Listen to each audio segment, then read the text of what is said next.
Complete concept with best explanation. हम लोग यहां पे बात करेंगे अभी कोऑर्डिनेट।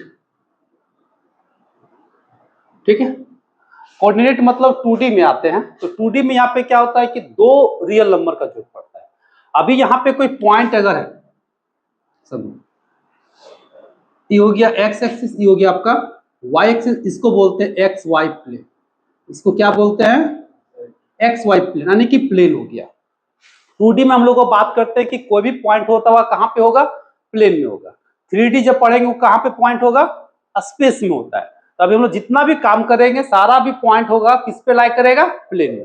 अब अगर मान लेते हैं कोई पॉइंट किसी प्लेन में अगर लाई करता है, अगर यहाँ एक पॉइंट है P, अब इस पॉइंट के P का पोजीशन को हमको अगर पता करना, तो पता हम लोग कहां से करेंगे? हमेशा ओरिजिन से। इसको बोलते हैं ओरिजिन।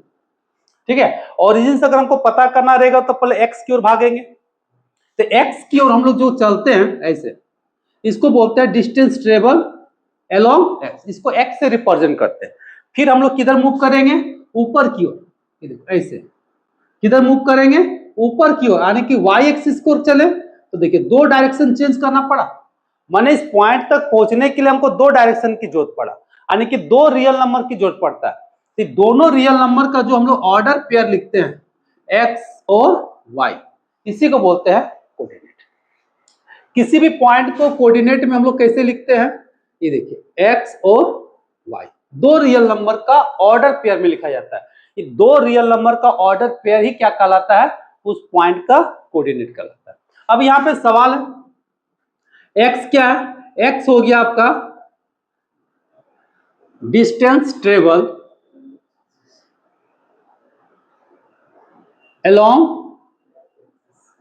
X axis. फिर y क्या होता है? Distance travel along y axis. ठीक है, अब यह प्लस भी हो सकता है और माइनस भी हो सकता है, वो डिपेंड करता है किस पे? आपका क्वाड्रेंट पे। ये देखिए, ये होता है पॉजिटिव एक्स एक्सिस, ये होता है पॉजिटिव वाई एक्सिस, ये होता है नेगेटिव एक्स एक्सिस, ये होता है आपका नेगेटिव वाई एक्सिस। ये हो गया आपका ओरिजिन। पॉजिटिव रहा तो पॉजिटिव की ओर जाएगा, नेगेटिव रहेगा तो नेगेटिव की ओर जाएगा। जैसे एग्जांपल के लिए अगर हम कोई पॉइंट लेते हैं, चलिए 2 और 3 लिए, मतलब x कितना यूनिट जाएगा? 2 यूनिट। y कितना जाएगा? 3 यूनिट। दोनों मिलेगा तो कोऑर्डिनेट हो गया 2 और 3। अगर हमको एक पॉइंट लेते हैं q, अगर -2 ले लिए और 1 ले लिए, मतलब x किधर जाएगा? नेगेटिव की ओर, यानी कि इधर, यानी कि 1 और इधर से -2, यानी कि यहाँ पे। y किधर जाएगा? पॉजिटिव की, यानी कि ऊपर की ओर। मिलेगा कहां पे? इस जगह पे। इसका कोऑर्डिनेट हो गया -2 और 1। अगर हम पॉइंट एक लेते हैं r, चलिए -3 और -4, मतलब x भी जाएगा नेगेटिव की ओर, y भी जाएगा नेगेटिव की ओर। 4 यूनिट, मतलब मान लेते हैं, चलो यहाँ 4 है, सॉरी 3 है ना, चलिए यहाँ पे 3 है, इधर 4 गया तो चलिए यहाँ पे -4 है, तो कितना इस पॉइंट पे मिलेगा? और इस पॉइंट को हम लोग क्या बोलेंगे? कोऑर्डिनेट -3 -4। ये था तुम्हारा कोऑर्डिनेट का कंसेप्ट। हम लोग आते हैं दूसरा पॉइंट में, फिगर से ही हम लोग सारा काम कर लेते हैं। ठीक है, अगर कोई पॉइंट एक्स एक्सिस पे लाई कर रहा है तो समझ जाओ कि इसका कोऑर्डिनेट होगा एक्स, वाई का वैल्यू क्या हो जाएगा? 0। अगर कोई पॉइंट वाई एक्सिस में है तो मतलब एक्स 0 होगा और वाई का वैल्यू हो जाएगा, ओरिजिन का कोऑर्डिनेट कितना होता है? 0 0। इस चीज को हम लोग को मालूम है।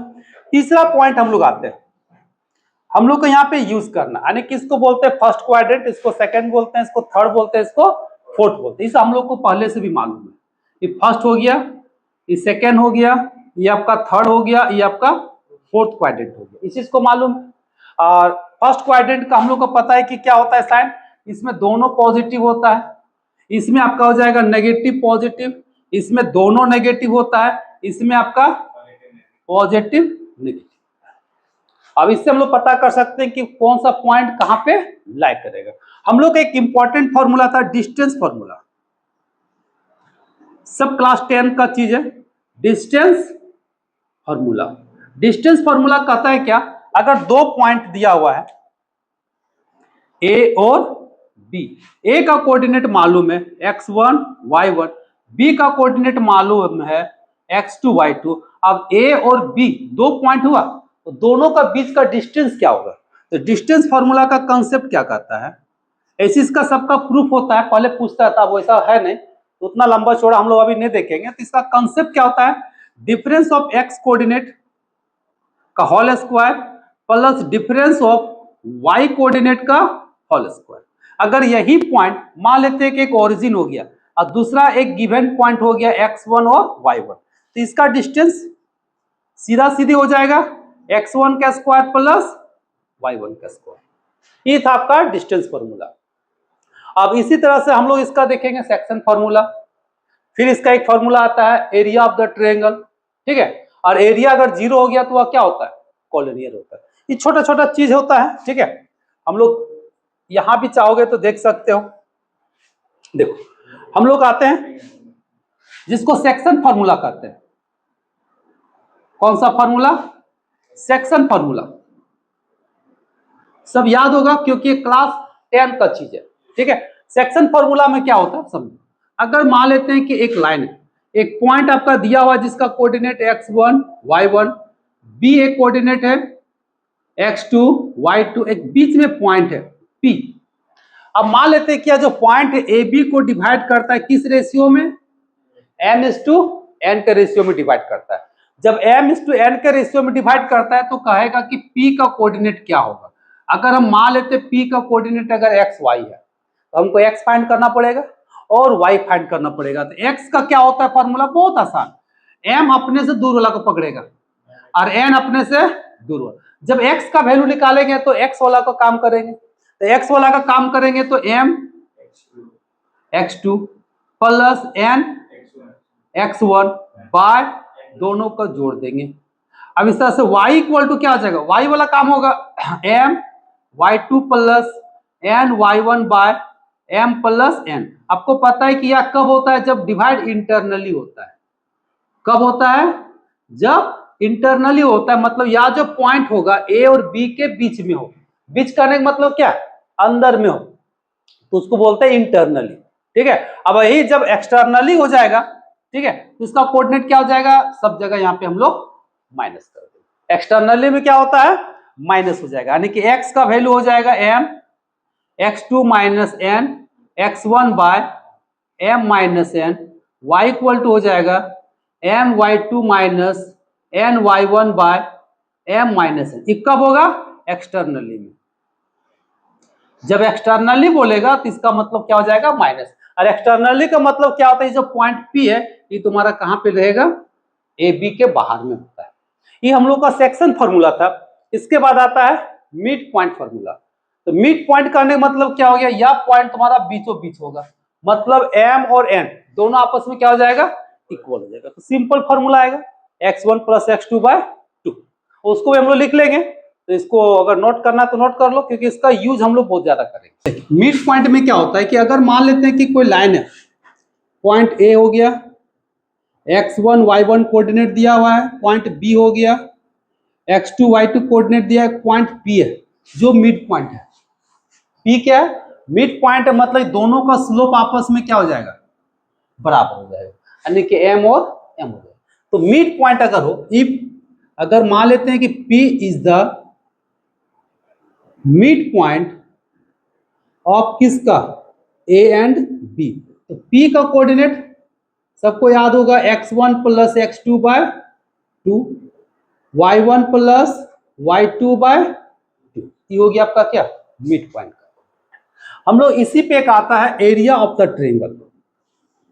Area of triangle ABC। अगर मान लेते हैं ट्रायंगल है, ये हो गया आपका A, इसका कोऑर्डिनेट आपका दिया हुआ है x1 y1, B का कोऑर्डिनेट दिया है x2 y2 और C का कोऑर्डिनेट दिया है x3 y3। अगर इसका एरिया का हम बात करेंगे तो एरिया क्या होता है? सिंपल है, हाफ। गिनती आता है 1 2 3, यानी कि y1 से शुरू करेंगे, y1 2 3, फिर 2 3 1, यानी कि यहाँ पे y2 2 3, यानी कि 3 माइनस 1, फिर प्लस 1 2 3 2 3 1 3 1 2, यहाँ पे लिखेंगे 3 1 2, ये हो गया एरिया। अब अगर मान लेते हैं या जो तीनों वर्टिसेस दिया है, अगर कॉलिनियर का बात करेगा, किसका? कॉलिनियर का, कि अगर मान लेते हैं कि if A B C are collinear. Collinear का मतलब क्या होता है कि अगर कोई पॉइंट हो तो तीनों एक ही लाइन में हो, तीनों एक ही लाइन में। अगर हम तीनों वर्टिसेस को सीधा कर देंगे, इसका मतलब एरिया क्या हो जाएगा? 0 हो जाएगा। तो कभी भी अगर हम किसी भी ट्रायंगल का area of triangle A B C अगर 0 दिखा दिए तो इसका मतलब क्या हो गया? कॉलिनियर हो गया। और कॉलिनियर हो गया तो जब इधर वाला 0 हो जाएगा तो 2 भी 0 हो जाएगा, तो सीधा फॉर्मूला क्या आ जाएगा? y1 x2 minus x3 plus y2 x3 minus x1 plus y3 x1 minus x2 का वैल्यू कितना आ जाएगा? अगर इसका रिजल्ट मेरा 0 आ गया तो मेरा क्या हो गया? कॉलिनियर हो गया।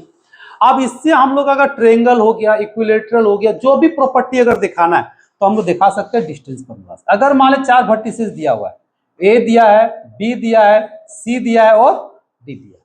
अगर ट्रायंगल का बात करेगा, बोलेगा या इक्विलेटरल ट्रायंगल है, क्या करोगे? तीनों का डिस्टेंस निकाल दोगे। अगर तीनों का डिस्टेंस इक्वल हो गया मतलब क्या हो गया? इक्विलेटरल हो गया। राइट ट्रायंगल बोलेगा तो एक का स्क्वायर बाकी दो का स्क्वायर का सम दिखा दोगे। इक्विलेटरल नहीं बोलेगा तो इक्वल नहीं दिखाना है। अगर स्क्वायर बोलेगा तो चारों का वर्टिसेस क्या करोगे? बराबर दिखाओगे और डायगोनल को भी क्या करोगे? इक्वल दिखा दोगे। अगर डायगोनल इक्वल नहीं हुआ तो क्या हो जाएगा? रेम्बस हो जाएगा। अपोजिट साइड अगर इक्वल हो गया और डायगोनल भी इक्वल हो गया, पैरेललोग्राम हो गया। अगर डायगोनल बराबर नहीं हुआ तो क्या हो जाएगा? नहीं, रेक्टेंगल होगा। अगर डायगोनल बराबर नहीं होगा तो पैरेललोग्राम होगा। अगर डायगोनल बराबर हो गया तो रेक्टेंगल होगा। अगर डायगोनल बराबर नहीं हो गया तो पैरेललोग्राम हो गया। तो सब में वही करेगा, आपका वर्टिसेस दे देगा। जो क्लास 10th में हम लोग पढ़े थे वही बेसिक चीज है, क्योंकि इसका यूज हम लोग को बीच बीच में कभी कभी हो जाएगा। इसके लिए हम लोग क्या किए, ये आपका जो फंडामेंटल जब बेसिक फार्मूला था, ठीक है, उसको हम लिखवा दिए। इसके बाद हम लोग स्टार्ट करेंगे जो क्लास 11 में पढ़ना है, वो आपका स्लोप से है। हम लोग स्लोप देखेंगे, इसको